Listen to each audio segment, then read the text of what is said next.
स्थानीय भक्त सालबेग सभागृह श्रीक्षेत्र पुस्तक मेला कमिटी पुरी जिला लेखक सहयोग समिति ली एवं प्रियपत्र मिलित सहयोग रे विश्व कविता दिवस डॉक्टर कैलाश चंद्र टिकायत राय सभापतित्व अनुष्ठित हो जाइछि।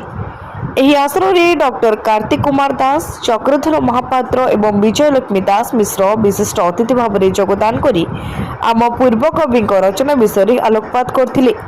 परे परे सुश्री कृष्णा महापात्र एवं रश्मि बेहेरा संयोजन रे चंद्रशेखर महाराणा, सुरेश कुमार पट्टनायक, डॉक्टर हेमंत कुमार छोटराय, सुभाष चंद्र मिश्र, कोटेश चंद्र पात्र, पद्मिनी कुमारी पात्र, महेश्वर जना, रेणुका मिश्र, चारुलता मिश्र, आशालता प्रधान, काशीनाथ खुंटिया, चक्रधर महापात्र, रश्मि बेहेरा, विजय कुमार मिश्र, मीरा महांती, विश्वबंधु दास, प्रकाश चंद्र पाणिग्राही, प्रमोद कुमार दास, सत्यभामा नायक, जोगेश्वर नायक, देवराज प्रधान, जानकी वल्लभ दास, चिन्मयी गजेन्द्र, प्रभासिनी मिश्र प्रमुख स्वरचित कविता पाठ करथिले।